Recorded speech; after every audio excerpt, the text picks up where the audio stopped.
Quiconque ose défier la puissance de Zeus doit être puni. Ulysse, tu connaîtras de nombreuses épreuves avant de retrouver les tiens sur la terre de tes pères. Maintenant, viens, pénètre dans l'univers de l'Olympe.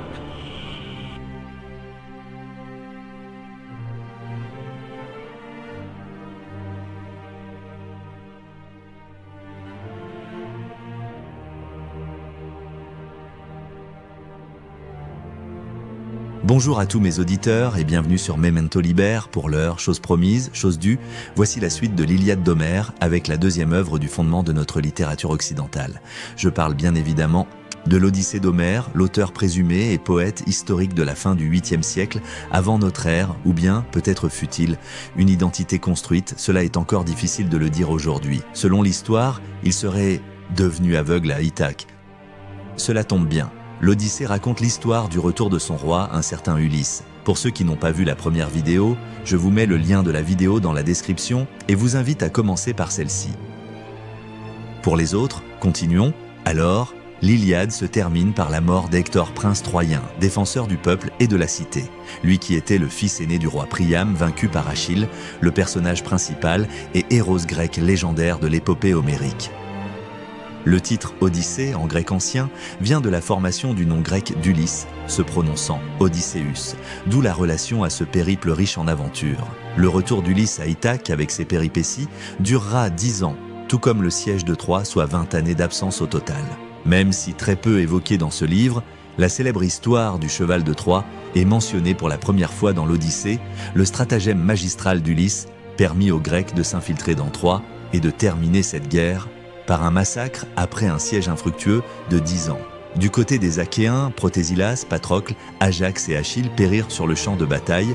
Les autres, après cette victoire, rentrèrent chez eux. Alors, Ulysse rentre vers son royaume d'Ithaque. Il rentre avec une hâte de retrouver Pénélope sa femme et Télémaque son fils. Mais dès leur départ, les navires grecs sont éparpillés par une tempête provoquée par Zeus en punition du comportement abusif de certains soldats de l'armée grecque qui ont profané des temples sacrés de la ville troyenne avant de partir. Quant à Ulysse, chef d'armée accompagné de toute une flotte, son destin va être perturbé. Il ne rentrera chez lui qu'après 10 nouvelles années dont voici la carte des étapes de ce long voyage de cette Odyssée. Ulysse ne le sait pas encore, mais il va avoir fort à faire. Son premier périple est une escale dans la ville d'Ismaros, chez les Cicones, un peuple allié de Troie. Alors les hommes d'Ulysse vont piller et massacrer les habitants. Puis se rendront sur l'île des Lotophages, où on leur fera manger des fleurs de lotus, leur faisant perdre la mémoire. Ensuite, ils arriveront sur l'île des Cyclopes et y feront la rencontre de Polyphème, un odieux cyclope et fils de Poséidon.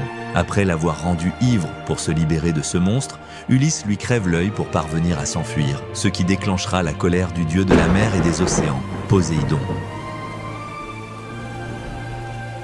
La tempête terminée, Ulysse et son équipage arrivent sur l'île du dieu Éole, le gardien des vents.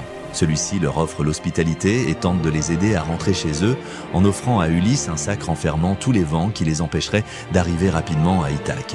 Par malheur, les compagnons d'Ulysse, persuadés que le sac contient des trésors offerts à Ulysse par Éole, décident de l'ouvrir, libérant ainsi tous les vents néfastes. Les vents contraires se déchaînèrent et emportèrent de nouveau la flotte vers l'île d'Éole, lequel fut irrité du piètre usage qu'Ulysse eut fait de son cadeau et les chassa sans ménagement. Le navire d'Ulysse atteint ensuite l'île de l'enchanteresse Circé, fille d'Hélios, où un groupe d'éclaireurs y découvre Circé entourée d'animaux sauvages domestiqués. L'enchanteresse les accueille et leur offre un repas, mais à l'aide d'un maléfice, les transforme en porcs. Ulysse se met aussitôt en route pour tenter de sauver ses compagnons. Il rencontre en chemin Hermès, qui lui donne pour cela une plante, le molly, qui rendra les sortilèges de Circé sans effet. Circé s'unira à lui et rendra l'apparence humaine à ses compagnons. Un an plus tard, ils reprirent leur voyage et grâce au conseil de Circé, Ulysse put parler aux fantômes du devin Tirésias au royaume d'Hadès pour leur indiquer le chemin du retour et purent éviter sans encombre les sirènes, car Ulysse boucha les oreilles de ses marins avec de la cire. Lui-même, désireux d'écouter le chant, se fit attacher au mât pour ne pas être tenté de se jeter à la mer et de périr. Toujours en colère, Poséidon leur envoya Charybde et Scylla qui massacrèrent plusieurs membres de l'équipage d'Ulysse. Mais encore une fois, Ulysse et la majorité de ses bateaux et de ses hommes s'en sortirent, et au vu de cette chance insolente, mirent Zeus dans une colère terrible, déchaînant les cieux et les océans du jamais vu de mémoire d'homme. Est-ce la fin de ces aventures? Pas encore. Indomptable, résolu à retarder le plus longtemps possible le moment où il devra rejoindre pour toujours ses compagnons au royaume des morts, Ulysse prend appui sur son mât et d'une détente désespérée parvient à atteindre et à agripper la branche d'un figuier sauvage qui poussait en surplomb dans une anfractuosité de la falaise. Suspendu par les mains au-dessus du vide, il voit disparaître son mât dans le gouffre écumant. Il n'a pas assez de force pour faire un rétablissement et se hisser sur le tronc, mais il en a suffisamment pour ne pas lâcher la branche. Il résiste ainsi une demi-heure à la fatigue et aux crampes, jusqu'à ce que Charybde vomisse les flots qu'il avait engloutis, et avec eux, le mât du navire. Ulysse lâche alors prise, tombe à l'eau, remonte à califourchon sur le mât, et se laisse emporter par le courant vers une destination inconnue. Pendant 72 heures, accroché à son mât, Ulysse dérive sur une mer en furie. Une vague finit par le jeter, inanimé, sur le rivage du Nil. C'était l'île de la nymphe Calypso. La nymphe Calypso, fille d'Atlas, qui à la suite de sa défaite dans la guerre des Titans contre Zeus pour régner sur le monde, ce dernier fut condamné à porter la voûte céleste pour l'éternité sur ses épaules. Calypso retenu Ulysse captif. Auprès d'elle, 7 années par amour, le combla de pain et de vin et le recouvrit de vêtements divins. Puis, elle lui donna les moyens de construire un radeau en faisant souffler un vent favorable pour son grand retour après 20 ans d'absence en son royaume. Ulysse, déguisé en mendiant, est accueilli par son loyal porcher, Eumée, qui lui offre l'hospitalité. Lors d'un banquet à l'occasion de la fête d'Apollon, Pénélope avise alors ses prétendants de sa décision d'épouser celui qui sera capable de bander l'arc d'Ulysse et de traverser d'une flèche 12 fers de hache disposés à la file. Alors, Ulysse accompagné de Télémaque massacrèrent tous les prétendants et Ulysse enfin retrouva sa place de roi et sa femme Pénélope.